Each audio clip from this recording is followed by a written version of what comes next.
first things first, does it live up to all the hype? I saw so many people talking about this game over the weekend. So the hype for an average Zelda game is about here, maybe up here. It's up to your nose already, any Zelda game. The hype for this one already reached up here. Yeah.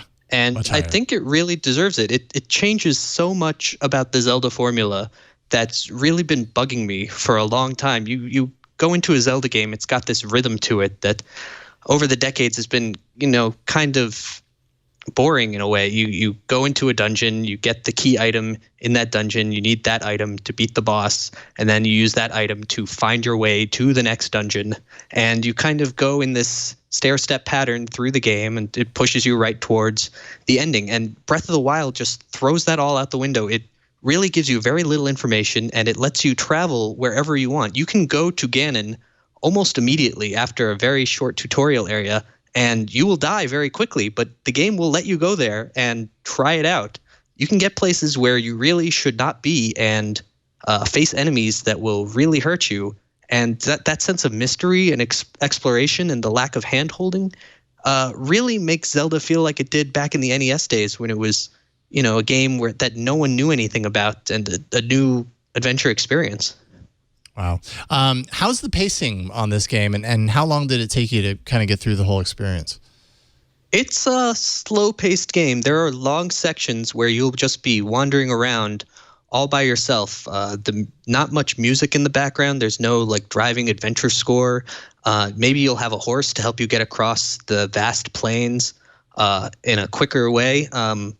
But really, there's very large open spaces, and it takes a while to get across them, even if you have the best tools available. That said, once you get to the action-packed parts, there can be quite a bit going on at a few times. But this is a game that could easily occupy you for 100 hours, maybe more, if you want to collect literally everything that's in there. I have not gotten that far, but there's definitely a lot that I haven't seen. I'm still exploring. So can you get this game on any other platform besides the Switch?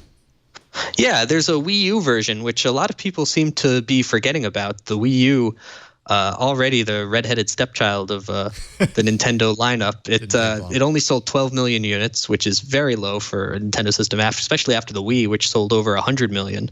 But a lot of people still have it, and from what I've heard, the Wii U version is a little less technically sound. There's a little bit of a frame rate issue, but for the most part, it's the same exact game. You do not have to buy a $300 system to play Breath of the Wild. You only need to do that if you want to take the Switch along with you and play it on the go, which I'll admit is a very nice way to play the game. You can take it to bed, take it to the bathroom. Obviously, you can play it while someone else is taking up the TV. So I think this is a game that you shouldn't wait on just because you don't have a Switch. If you have a Wii U, or if you're considering getting a Wii U for things like Mario Maker or the other great games on that system, Breath of the Wild is one you should definitely not sleep on. I mean, would you say that Breath of the Wild is what Nintendo needed as a launch title to kind of showcase what the Switch is capable of? Does this have you positive on have you feeling positive about what's to come? They really do. When a system launches, you need something to set it apart from all the other consoles out there, especially if you have an Xbox One or a PS4.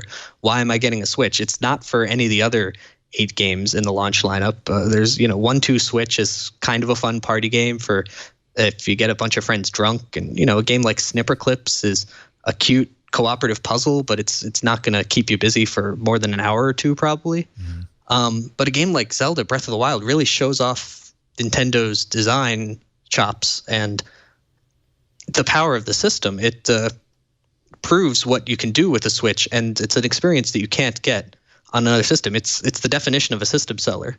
Whether it's enough to sell the system with literally not much else and very little coming on the horizon, in fact, as far as big budget games go, that's an open question. Do you really want to spend $300 just for this game, or does it make sense to wait to see what's coming, see what the Mario game, Mario Odyssey, is like near the end of the year, or even buy the Wii U version of Breath of the Wild and wait a little bit to see if the Switch comes down in price or if the software market comes out? I enjoyed my time with snipper clips. It wasn't long, but I never realized I wanted to cut people up like a pair of scissors. It's a very cute game, but it's not the kind of game that I think people are going to buy a $300 system for on its own, unfortunately. No, not like Zelda. No, exactly. Okay, so Gizmodo said that Link has an iPhone. And not only that, but there are already people making cases for this phone. I saw the picture. It looked like it could be any phone. What do you think? It's like the tablet. I feel like it's like his version of the Nintendo Switch. Link has his own Switch. It's kind of like they did in Skyward Sword, where Link would swing your sword with the Wii Motion Plus accessory, and then he would swing his sword.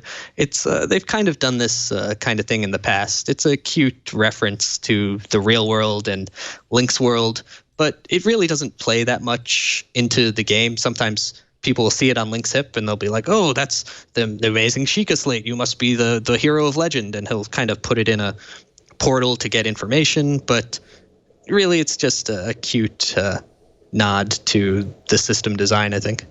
It doesn't look anything like an iPhone. It's a handheld device. That's about the only similarity. And it actually looks like a portable gaming device more than an iPhone. Yeah, it's weird in the land of Hyrule where there's so little technology, or it's like Indiana Jones style technology, where everything's made of stone and somehow magically moves with elevators and big stone doors opening up. You don't really think about it too hard. You see, us iPhone users, we see a device that looks like this, and that's what else could it be? What you want to see. Why would Link have anything else, really? Nintendo's just copying Apple again. Oh yeah, no kidding. You could just add that to the list. How much of a role do you think because it has a very unique art style, how much of a role did that play in your enjoyment of the game? I really like the art style. It reminds me a little bit of Legend of Zelda Wind Waker, which came out on the GameCube over a decade ago now.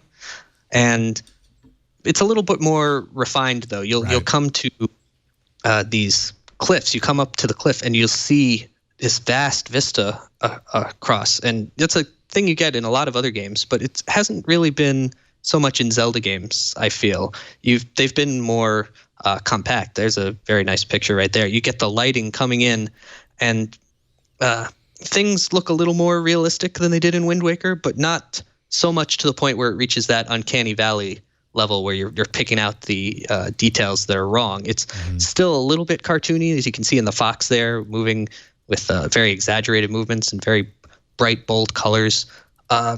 Really, there are just so many striking images in this game you'll come to, and you just want to look at the landscape and take a picture. And the Switch, thankfully, has a button you can hit to share those pictures with Twitter and Facebook very easily. I think that's going to get a lot of use.